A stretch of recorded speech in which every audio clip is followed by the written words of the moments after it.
A'udzubillahi minasyaitonirrajim. Bismillahirrahmanirrahim. Assalamualaikum warahmatullahi wabarakatuh. Waalaikumsalam. Subhanallah walhamdulillah wala ilaha illallah. Allahu akbar. Tidak ada yang patut kita puja dan puji selain Allah Azza wa Jalla, pemilik alam semesta yang menganugerahkan kita kesehatan, kesempatan, kebahagiaan lahir batin, dan terutama iman Islam untuk kembali bersama-sama kita bersilaturahim dalam program acara Komisi Khusus Islami Majelis Ilmu TV Peduli bersama saya kali ini Ika Merdeka Sari. Tema menarik sekali akan kita ulas pada kesempatan yang berbahagia ini, para insan-insan yang dimuliakan oleh Allah, seputar makna daripada dan juga isi kandungan daripada Quran Surah Ar-Rahman ayat ke-60. Hadir di studio bersama saya Bapak Dr. Muhammad Fadli yang merupakan salah satu tenaga pengajar di program Pasca Sarjana Universitas Muhammadiyah Parepare. Assalamualaikum Bapak. Waalaikumsalam warahmatullahi wabarakatuh. Sehat? Alhamdulillah. Alhamdulillah. Sehat, semangat, dan bahagia insya Allah. Baik, ini langsung saja kita ingin mendapatkan pemaparan lebih lanjut pencerahan seputar Quran Surah Ar-Rahman ayat ke-60. Tafadhal. Baik. Assalamualaikum warahmatullahi wabarakatuh. Waalaikumsalam warahmatullahi. Alhamdulillahilladzi man tawassala ilaihi bisidqi niyatin kafa wa man taqarraba ilaihi bittiba'i syari'ati wa adna. Wassalatu wassalamu ala Rasulillah amma ba'd. Para pemirsa TV Peduli dimanapun berada, pertama-tama marilah kita bersama-sama memanjatkan puji syukur atas kehadirat Allah Subhanahu wa Ta'ala, karena pada kesempatan yang berbahagia ini kita masih diberikan inayah dari Allah Subhanahu wa Ta'ala, yang semestinya pada hari ini pula kita harusnya mengakui diri kita sebagai seorang hamba di hadapan Allah Subhanahu wa Ta'ala, bahwa segala apa yang kita miliki hari ini, yang kita rasakan hari ini, itu semua hanyalah titipan dari Allah Subhanahu wa Ta'ala. Benar.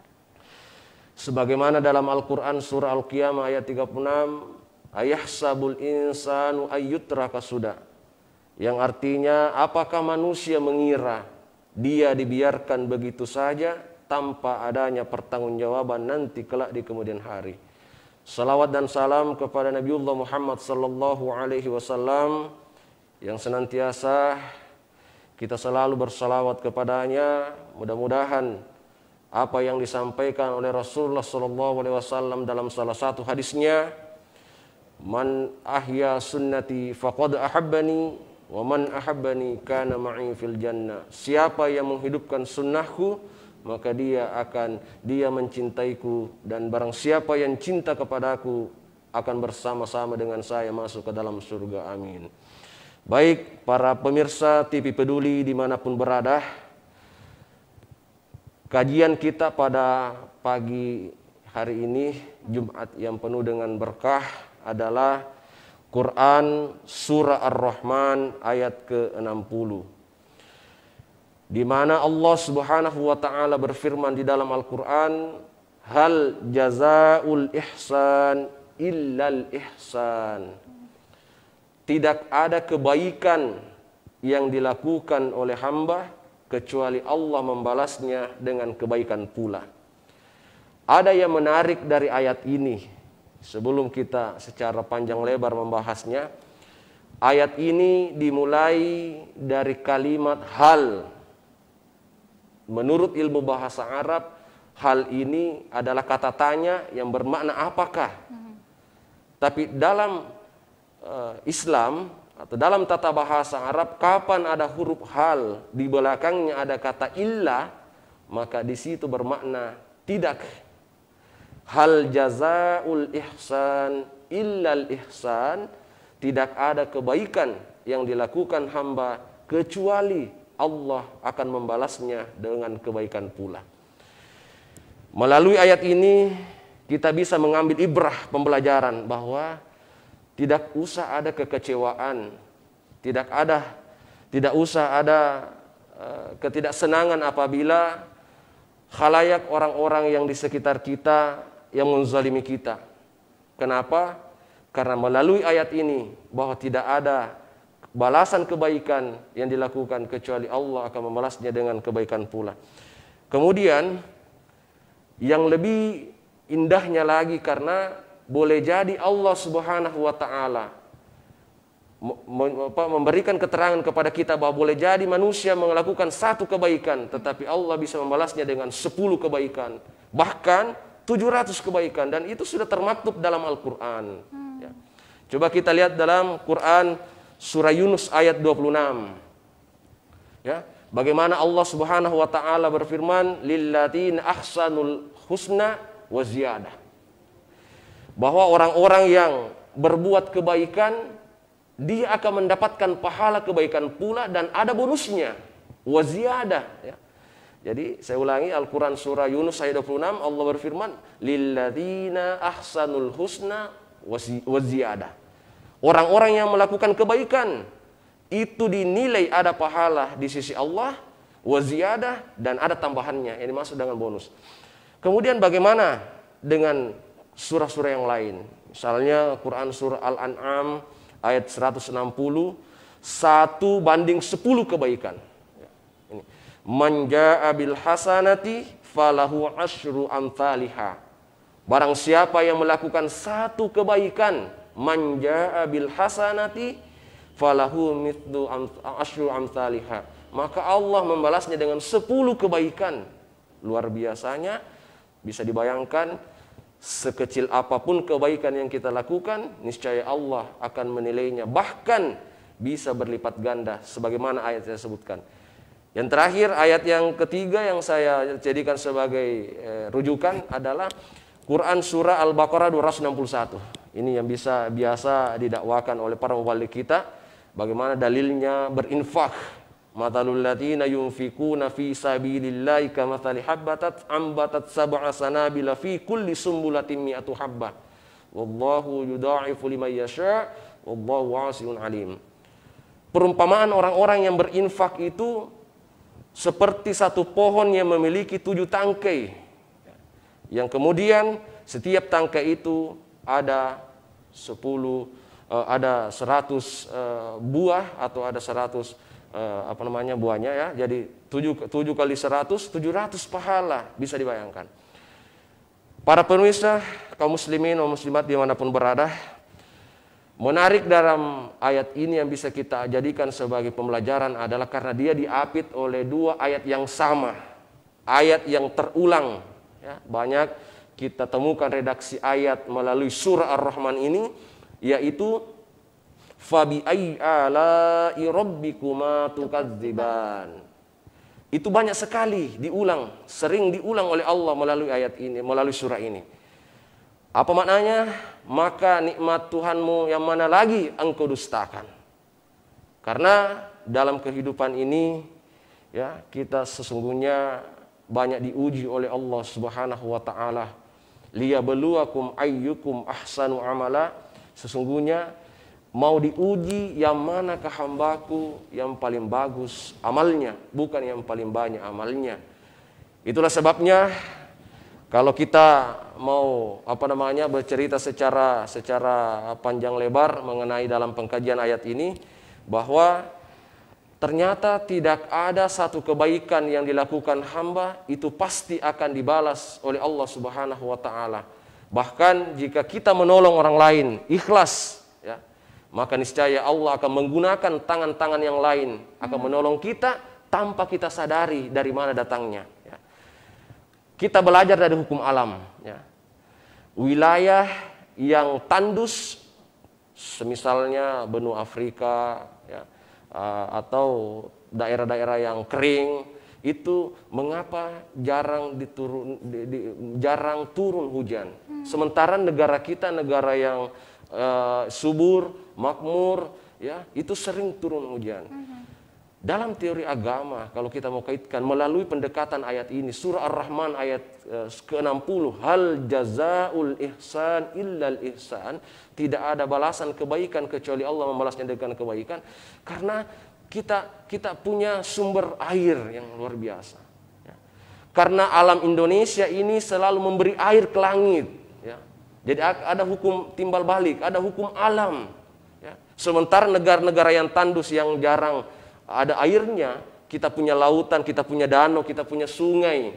Ya. Karena kita sering memberi air ke langit. Itu karena sehingga Allah membalasnya dengan kebaikan pula dengan menurunkan banyak air hujan. Ya. Sementara negara-negara yang tandus, mengapa negara-negara tersebut jarang hujan? Karena dia jarang memberi air ke langit. Apa filosofi yang dapat kita berikan? Bahwa seseringkali kita menolong orang lain, seseringkali kita membantu orang lain dengan ikhlas. Nah, di sini juga kita dapat pahami ada ayat namanya, ada ayat dalam Al-Quran, mukhlisina dengan mukhlasun. Mukhlisina ini orang yang menyatakan dirinya ikhlas, tetapi ada suatu saat nanti dia mengungkit-ungkit kebaikannya, maka semuanya terhapus. Itu mukhlisin. Sementara mukhlasun, ya, makanya dalam ayat apa, innahu min ibadiyal mukhlasun, karena Yusuf itu adalah orang mukhlasun, ya, karena kita yang banyak itu mukhlisin, dan yang paling banyak pun adalah orang yang tidak ikhlas. Mukhlasun itu adalah orang yang melakukan kebaikan, membantu orang lain, yang betul-betul melupakan kebaikannya kepada orang lain, dan tanpa dia harus mengungkit-ungkit kembali kebaikannya. Hanya ada pesan ulama kita yang mengatakan bahwa dua hal yang harus kita ingat dan dua hal yang harus kita lupakan. Dua hal yang harus kita ingat adalah ingat Allah, dan yang kedua adalah ingat kematian. Ya. Karena sesungguhnya kita semua ini adalah makhluk yang akan lenyap di muka bumi ini. Yang kedua, jangan lupakan dua hal. Lupakan dua hal. Yang pertama adalah lupakan kesalahan orang lain kepada kita. Jangan selalu itu yang diungkit-ungkit, dan lupakan kebaikanmu kepada orang lain. Karena kapan kita selalu ingat kebaikan kita kepada orang lain, nanti akan muncul sebuah statement argumentasi. Kan saya dulu yang tolong kamu. Kamu berhasil sekarang itu karena saya. Ya, saya bantu kamu belum jadi apa-apa. Maka otomatis menurut pandangan ulama kita bahwa seluruh amal kebaikannya itu akan runtuh dan terhapus dengan sendirinya. Kaum muslimin wal muslimat, para pemirsa TV Peduli dimanapun berada. Kemudian selanjutnya, ya, yang kita bisa pahami adalah melalui pendekatan hal jazaul ihsan illal ihsan ini adalah setiap kita membantu orang lain, ya, apapun modelnya bantuan kita kepada orang lain, yakin dan percaya bahwa insya Allah akan memberikan petunjuk kepada kita dengan caranya itu sendiri, dengan cara Allah itu sendiri. Taruh misalnya konsep sedekah misalnya, ya, konsep sedekah. Ada hadis Rasulullah SAW, ya, yang kemudian populer yang di kalangan mubalik, sab'atun yuzilluhumullahu fi zillihi yauma la zilla illa zilluhu. 7 golongan yang akan mendapatkan naungan di hari kemudian, di mana pada hari itu tidak ada lagi naungan kecuali naungan dari Allah Subhanahu wa taala.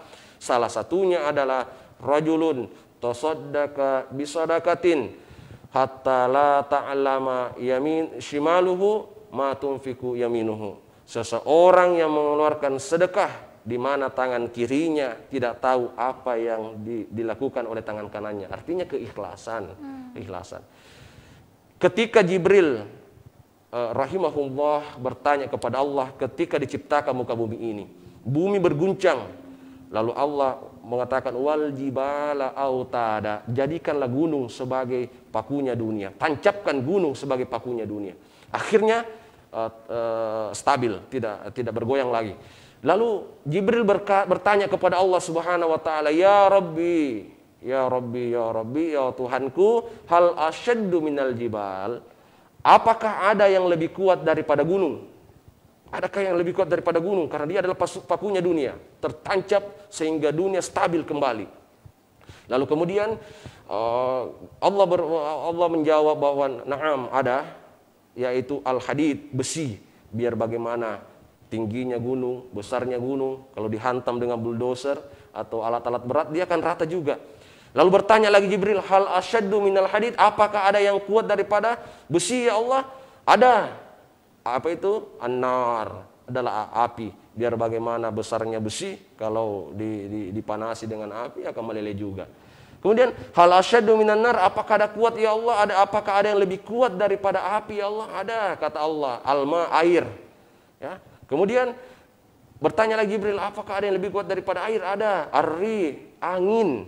Nah, terakhir pertanyaannya ini coba kita lihat, biar ketika angin kencang datang secara tiba-tiba, dia akan meratakan segala-galanya. Maka ini yang paling kuat. Nah, terakhir pertanyaan Jibril, hal asyaddu minar rih, apakah ada yang lebih kuat daripada angin ya Allah? Nah, Allah mengatakan adalah keikhlasan hambaku untuk taat dan kemudian menjauhi segala laranganku. Inilah keikhlasan yang sangat luar biasa. Nah, kemudian yang terakhir yang saya ingin sampaikan bahwa melalui Quran surah Ar-Rahman ini dapat juga kita pahami bahwa bagaimana konsep manusia itu sebenarnya dalam kehidupan ini. Janganlah selalu mengatakan saya rugi berbuat baik. Saya sia-sia berbuat kebaikan. Ya. Buat apa berbuat baik? Kan ujung-ujungnya akan ditipu juga. Ini prinsip yang keliru sebenarnya dalam agama. Karena dalam Islam tidak ada yang sia-sia. Ya, dalam Islam semua akan dibalas oleh Allah dengan sesuai dengan perbuatan manusia itu sendiri. Makanya dalam ayat banyak sekali ayat redaksi-redaksi yang menyatakan bahwa barang siapa yang berbuat kebaikan, kemudian Allah akan balasnya kebaikan, dan apabila barang siapa yang berbuat keburukan, Allah pula balas dengan keburukan. Kenapa? Buat apa kita perjuangkan sebenarnya kehidupan ini? Taat kepada Allah, berbuat baik kepada sesama manusia, silaturahimnya kita bagus. Kalau ujung-ujungnya orang baik dan orang yang tidak baik sama di hadapan Allah, tidak mungkin. Akan ada perbedaan. Tidak mungkin sama dengan orang yang ahli surga dengan ahli neraka. Tidak mungkin sama dengan ahli ibadah dengan orang yang tidak ahli ibadah. Ya. Bisa dibayangkan, misalnya orang yang membaca zikir, bacaan doa berangkat dari rumahnya menuju ke masjid dengan orang yang sama sekali berjalan dari rumahnya menuju ke masjid, itu ada perbedaan.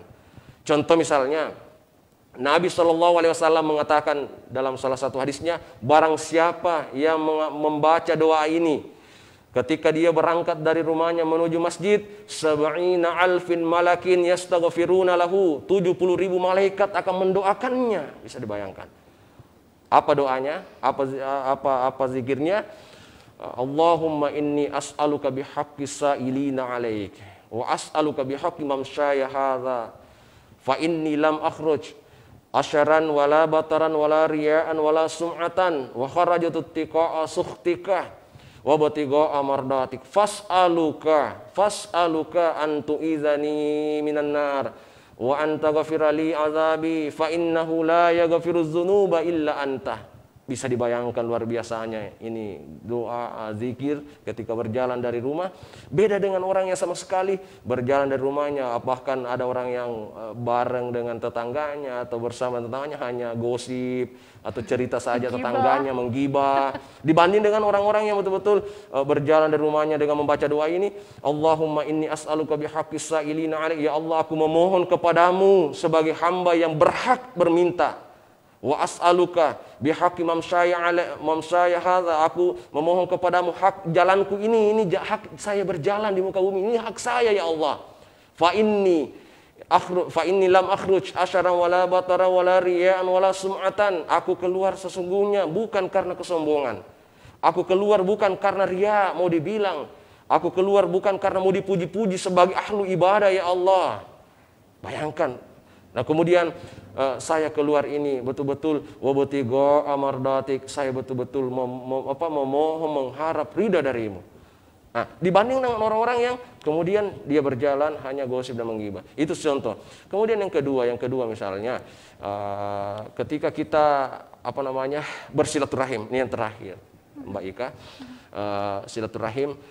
Ternyata begitu pentingnya silaturahim. Ini yang kemudian secara realitas di masyarakat ini kemudian agak renggang, apalagi kemarin hampir 2 tahun terakhir ini masa pandemi yang berimplikasi pada sendi-sendi kehidupan masyarakat, termasuk silaturahmi itu sendiri. Mengapa kemudian Nabi SAW mengatakan siapa yang mau dipanjangkan umurnya, kemudian mau dimudahkan rezekinya, falyasil rahimahu, maka kemudian sambunglah tali silaturahim. Ini penting juga sebenarnya. Kenapa? Karena ada ayat dalam Al-Quran surah Ar-Ra'd ayat ke-23 sampai 24, ada janji Allah Subhanahu wa taala bagi mereka yang menyambungkan silaturahimnya. Ini yang banyak yang dipandang remeh, dipandang enteng, yang kemudian bahwa buat apa kemudian kita saling mengunjungi, buat apa kita saling ini, kan toh tidak ada juga gunanya misalnya. Padahal ada janji Allah dalam Quran surah Ar-Ra'd ayat 23. Jannatu adni yadkhulunaha wa man salaha min abaihim wa azwajihim wa dzurriyyatihim. Surga adenan bagi mereka yang menyambungkan silaturahimnya, silaturahim hubungannya dengan sesama manusia. Ini yang banyak. Apalagi kalau momen-momen politik, aduh, renggang hubungan. Momen-momen persoalan pilihan figur dan sebagainya, ini yang juga yang sangat vital yang di masyarakat. Apa kemudian janji Allah, ya? Mereka yang dimasukkan ke dalam surga adanan, di situ ada malaikat yang menunggu. Salamun alaikum bima sabartum fa ni'ma uqbaddar. Ada malaikat yang menyambut, selamatlah kalian yang kemudian menjadi ahli surga. Fa ni'ma uqbaddar, nikmatilah tempatmu yang sesungguhnya. Saya kira itu Mbak Ika, penjelasan singkat dari luar biasa. Di segmen pertama saya dari semua yang dipaparkan oleh Bapak Doktor tadi, saya ingin berkonsentrasi di kata silaturahim. Ini sebenarnya kalau sebagian orang, saya sering sekali mengamini dan merespon statement yang mengatakan bahwa rezeki itu bukan hanya uang, tapi memiliki teman yang baik, itu adalah rezeki yang tidak ternilai nikmat dan indahnya, gitu kan. Yang jadi persoalan saat ini adalah karena kita ini kurang lebih 2 tahun, Maret tahun depan genap 2 tahun kita berada dalam situasi pandemi, yang mana kemudian ada physical distancing muncul mencuat begitu. Akhirnya orang menjadikan media sosial sebagai ranah tempat untuk bersosialisasi, menjalin persahabatan, pertemanan di media sosial. Yang jadi persoalan saat ini adalah itu adalah salah satu nikmat. Iya, betul. Coba dibayangkan ketika era 90-an belum ada handphone, kemudian kita diisolasi di rumah, tidak terbayangkan stresnya mungkin. Paling tidak sekarang kita masih bisa surfing, kita masih bisa chatting dan segala macam, bahkan bisa secara virtual bertemu dengan saudara-saudara pada saat momen Lebaran. Betul. Ini pertanyaan saya begini Pak Ustadz, kita kembali ke media sosial sebagai ajang silaturahmi atau ajang berkelahi? Ini kan gini, ini menjadi dua sisi yang kemudian ini nikmat tapi yang kita dustakan sebenarnya. Silakan Pak, mohon arahannya. Baik, seperti ini ya, kita tidak bisa pungkiri bahwa media sosial adalah menjadi kebutuhan masa kini sebagai alat komunikasi canggih yang mempermudah akses informasi dan komunikasi sendiri. Tetapi Rasulullah SAW ya, jauh sebelum adanya seperti ini, beliau sudah menyatakan 1443 tahun yang lalu ya, kalian itu akan lebih paham dengan dunia kalian. Antum bi umurikum antum a'lamu bi umuri dunyakum, ya. Kalian itu akan lebih paham dengan urusan dunia kalian. Artinya perkembangan dunia yang begitu pesat. Sekarang Nabi sudah prediksi. Nah, seolah-olah hari ini ketika kita membuka ya Facebook atau membuka media-media lain, seolah-olah yang ada adalah ujaran kebencian ya. Saling menghujat, apalagi persoalan-persoalan apapun itu persoalannya, persoalan politik, persoalan apa, termasuk banyak menghujat pemerintah sebenarnya. Ya, padahal bisa dibayangkan ya, Bisa dibayangkan bahwa bukankah Al-Quran sudah menyatakan atiullah wa atiur rasulah wa ulil amri minkum, taati Allah dan Rasul dan pemimpinmu misalnya. Ya, karena yang banyak Mbak Ika ini adalah menghujat pemimpin mulai dari presiden sampai kalian bawah. Itu yang segmen pertama dalam pertama ini adalah saya lihat banyak menghujat dalam aspek politik pemerintah. Padahal di situ penekanannya adalah bukan persoalan kritik atau tidaknya, yang ditekankan oleh agama waqulu qaulan sadida, ya, kata-kata yang lemah lembut, kata-kata yang penuh dengan hikmah, mengkritik secara halus, dan ini yang banyak adalah ujaran kebencian. Yang kedua juga adalah bagaimana memberikan informasi-informasi yang mengandung unsur kebohongan, hoax, ya. Berita-berita termasuk yang menjadi kekhawatiran saya sebenarnya ini adalah mereka-mereka yang kemudian mengatasnamakan generasi milenial yang baru hijrah, kemudian menyerap hadis-hadis palsu di media sosial yang tidak jelas di mana sumbernya, di mana referensinya.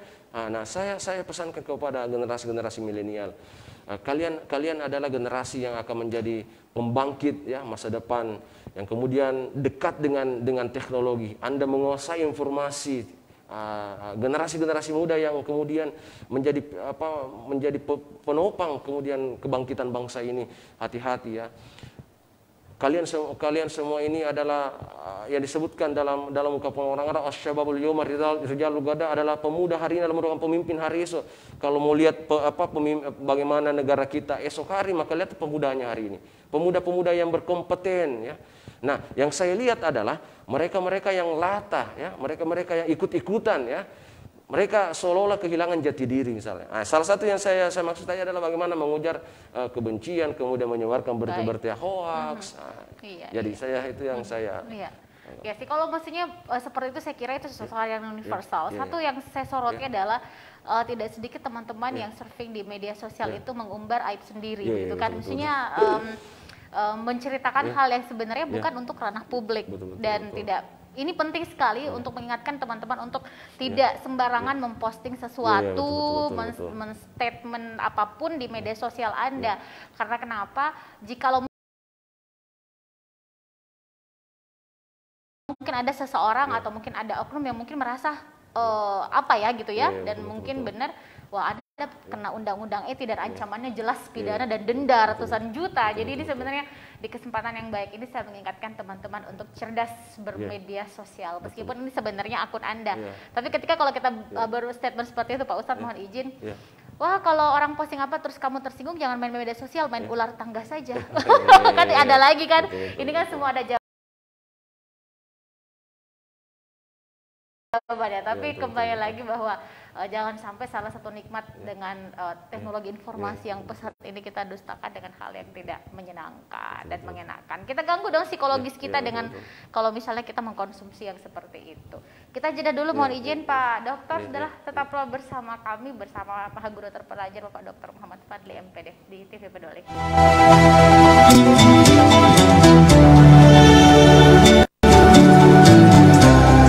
Bismillahirrahmanirrahim. Assalamualaikum warahmatullahi wabarakatuh.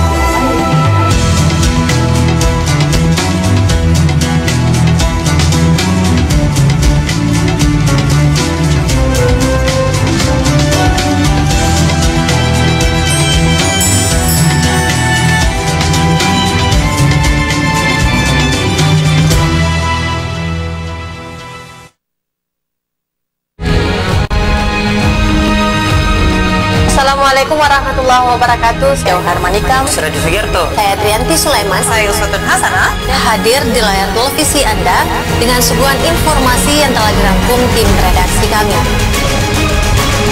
Kita mulai news update selengkapnya.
FM.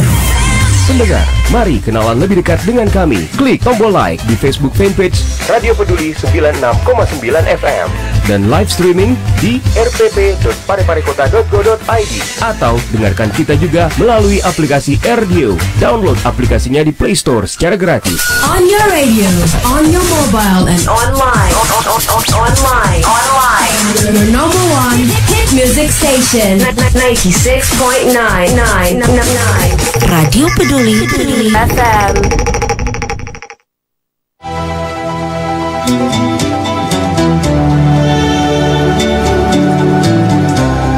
Bismillahirrahmanirrahim. Assalamualaikum warahmatullahi wabarakatuh.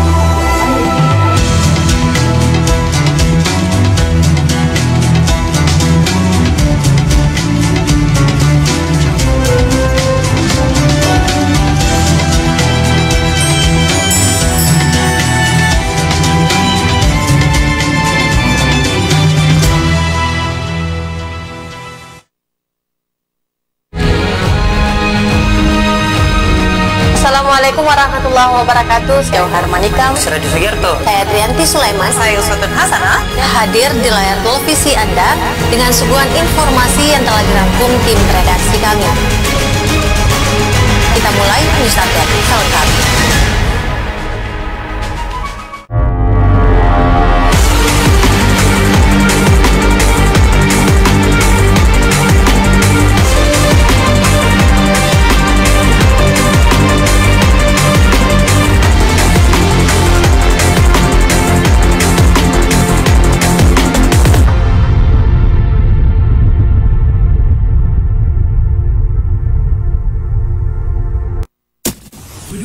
FM.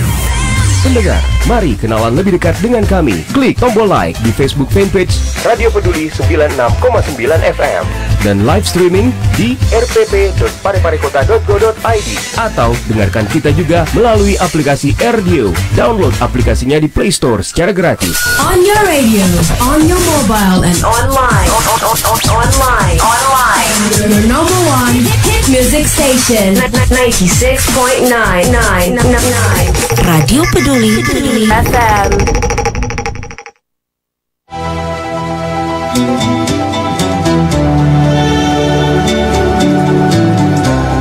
Bismillahirrahmanirrahim. Assalamualaikum warahmatullahi wabarakatuh.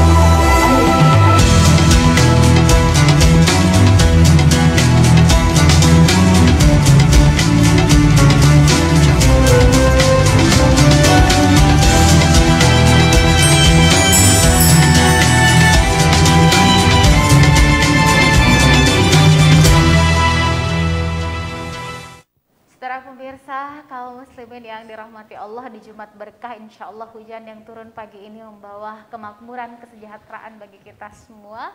Dan tentunya masih dalam program acara Komisi Khusus Islam Majelis Ilmu bersama Bapak Mahaguru Terpelajar Dr. Muhammad Fadli MPD. Ini seputar surah Ar-Rahman ayat 60 yang dipaparkan di segmen sebelumnya bahwa tidak ada balasan untuk kebaikan selain kebaikan. Jadi saya sih mengambil sedikit Pak Ustadz, mohon izin diluruskan. Kalau misalnya ada hal yang mungkin tidak nyaman saat ini kita alami, mungkin kita memiliki kesalahan di masa lalu, mungkin seperti itu. Merefleksikan diri, bukan malah semakin menghujat dan menyalahkan Allah. Akhirnya suuzon begitu. Jadi kembali ke, karena kalau saya pribadi melihat situasi 2 tahun terakhir, kayaknya musimnya mati muda nih Pak. Musimnya mati muda dan banyak sekali para alim ulama kita yang mendahului kita. Ini sebenarnya sebuah bagi saya keresahan tersendiri begitu. Maka kita masih butuh figur-figur suri toladan yang mana ternyata telah berpulang lebih dulu. Jadi ini penting untuk kita. Saatnya kita jauh lebih baik sajalah seperti itu. Terakhir nih Pak Ustadz, menyimak kembali isi dan hikmah dari surah Ar-Rahman ayat 60. Silakan. Ke-60 ini ya. Hal jazaul ihsan illal ihsan, bahwa tidak ada balasan kebaikan kecuali Allah membalasnya dengan kebaikan pula.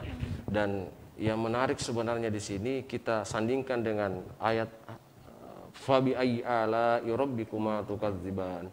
Maka nikmat Tuhanmu mana lagi yang engkau dustakan? Hari ini dalam kehidupan modern ya, kita banyak melihat dan bahkan menyoroti dalam kehidupan yang sangat luar biasa ini, seolah-olah ada upaya manusia dengan materialismenya ya, sehingga dia tidak yakin lagi dengan apa yang menjadi balasan dari Allah Subhanahu wa taala. Makanya pendakwa-pendakwa itu pun juga harus mengubah gestur strategi dakwanya ya. Misalnya begini ya, contoh selalu saya ambil contoh di masyarakat, ketika ada ustaz atau mubalik yang berdakwah, jamaah, barang siapa yang mendirikan sholat sunnah 2 rakaat di waktu duha, maka dia sudah mendapatkan pahala haji dan umrah.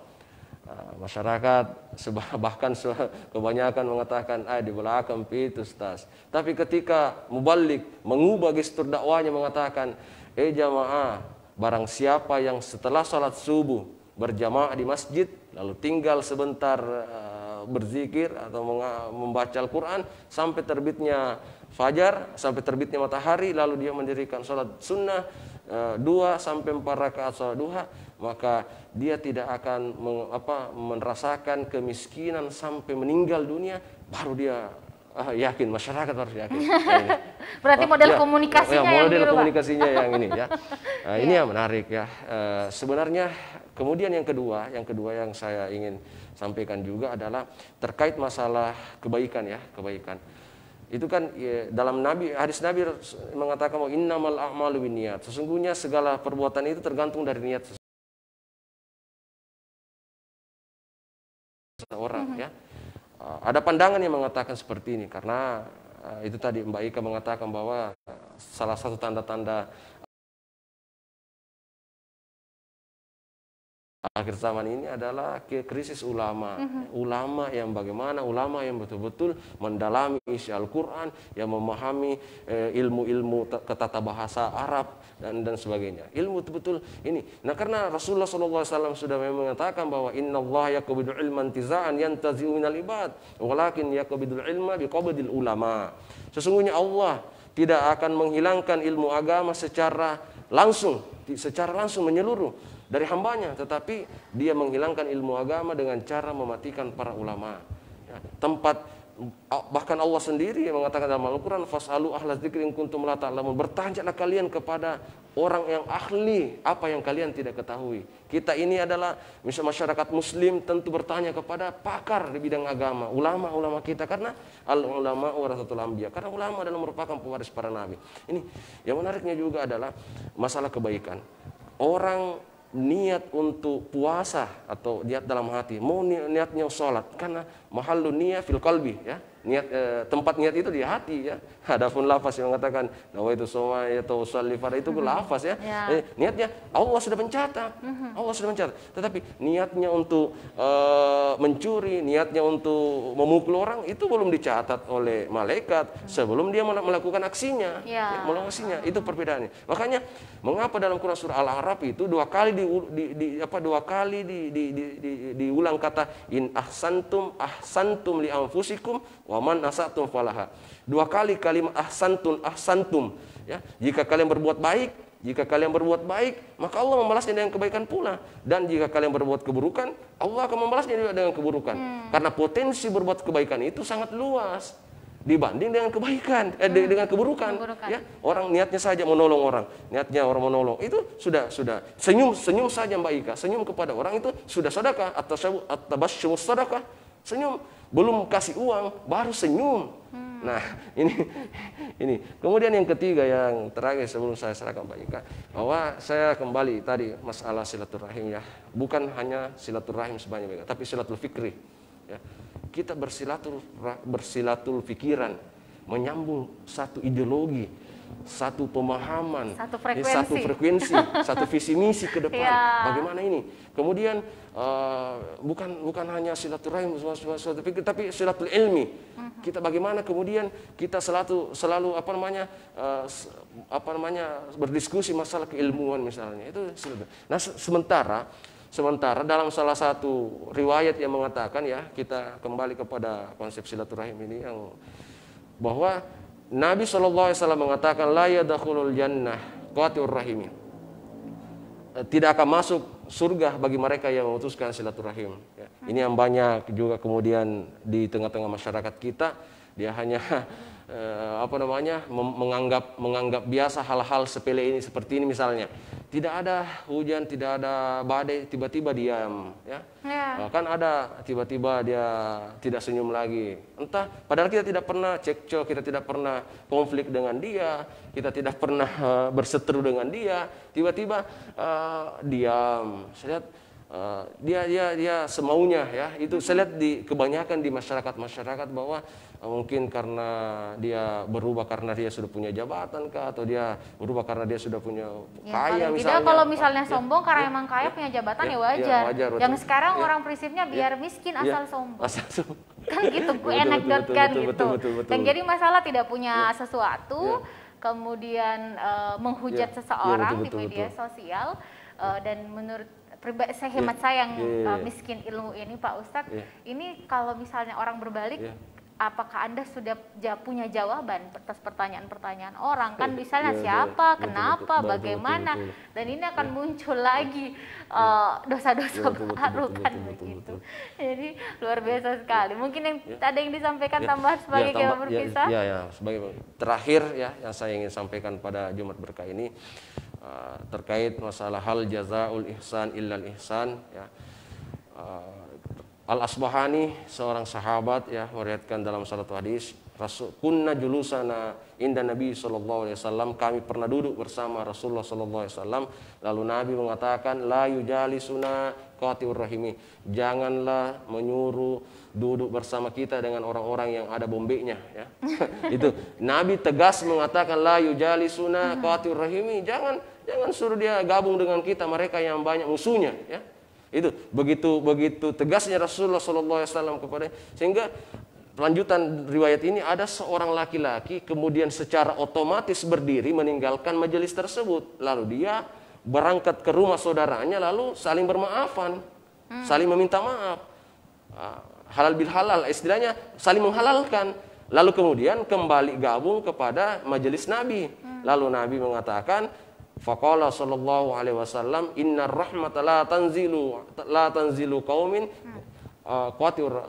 qatir rahim. Jadi sesungguhnya rahmat Allah tidak akan turun pada suatu kaum bagi mereka yang memutuskan silaturahim, qatir rahimi, yang memutuskan silaturahim, ya. Karena ada dua golongan yang tidak akan bisa mencium baunya surga, adalah yang pertama aqul walidain, adalah anak yang durhaka pada kedua orang tuanya, yang kedua adalah qatir rahimi, mereka yang memutuskan silaturahim.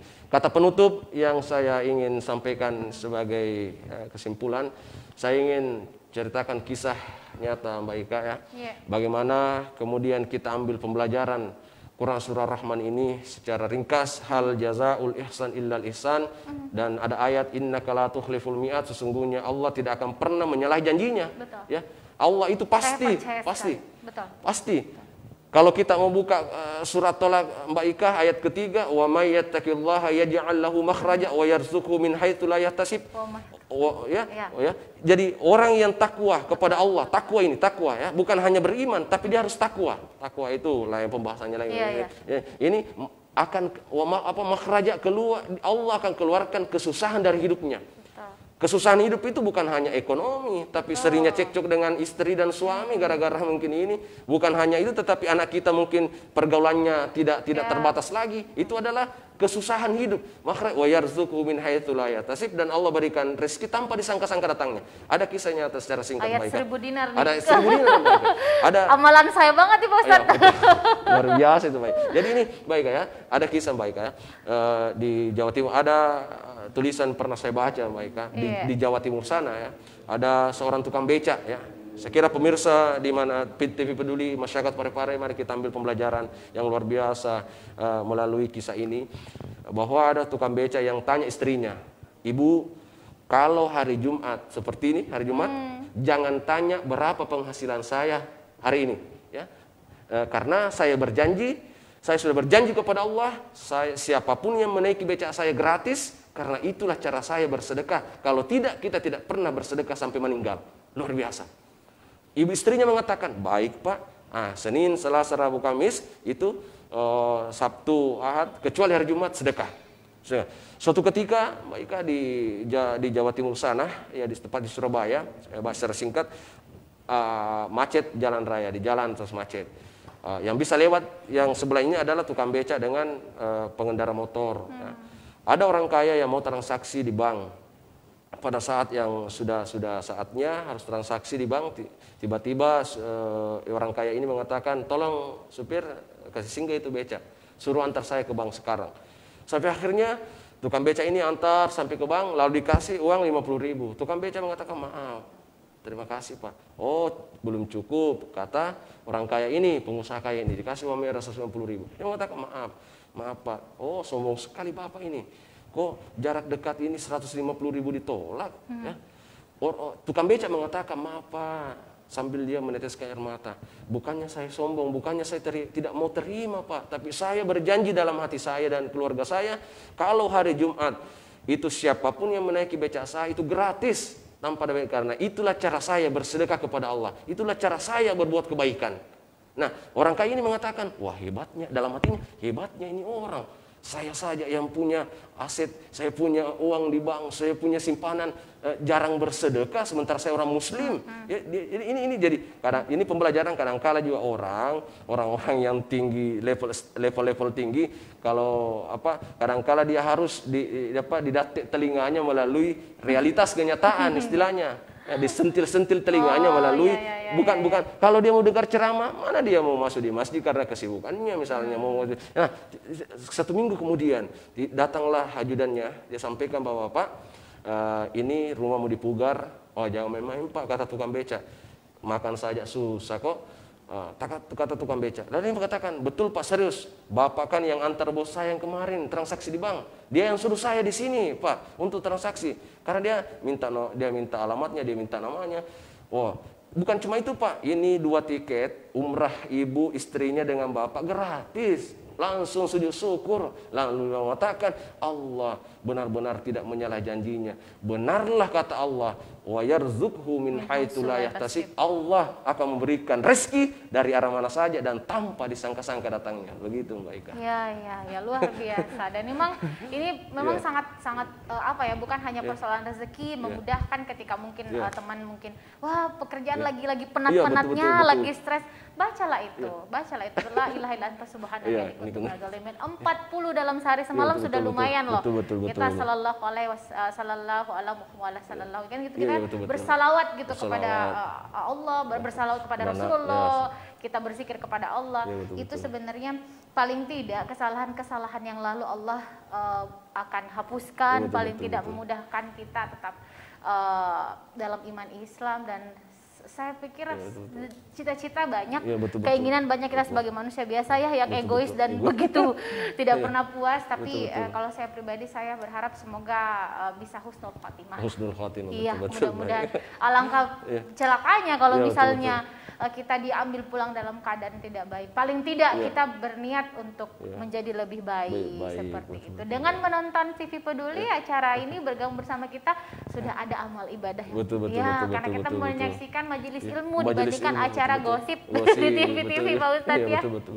Baik, terima kasih untuk ulasan hari ini. Semoga kita bisa mengambil banyak sekali pelajaran dari kisah-kisah, terutama kisah Bapak tadi yang mendapatkan rezeki dari arah yang tidak disangka-sangka. Yang ini tadi kembali ke segmen awal bahwa salah satu kekuatan terbesar itu adalah ikhlas. Bapak ini yang tidak punya apa-apa, miskin papa, tapi merelakan tenaganya untuk mengantar orang gratis. Luar biasa. Ini hari Jumat kesempatan. Apalagi setelah asar nanti antara asar dan maghrib lama-lama berdoa. Salah satu tempat diterima. Iya, salah satu tempat yang sangat luar biasa makbul. Ketika kita ingin berdoa antara asar dan juga maghrib, ini luar biasa. Terima kasih sudah hadir Bapak Dokter, sehat selalu, salam buat keluarga, semoga rezekinya juga melimpah, dan mari kita mengajak semua pemirsa untuk bersedekah di Jumat Berkah. Baik, saya Ika Merdeka Sari mewakili teman-teman kru yang bertugas mengucapkan terima kasih sudah bergabung bersama kami. Insya Allah saya akan hadir kembali Jumat depan dengan suguhan narasumber dan juga tema-tema yang tidak kalah menariknya seperti hari ini. Saya pamit. Wassalamualaikum warahmatullahi wabarakatuh dan selamat menikmati akhir pekan bersama keluarga. Sampai jumpa.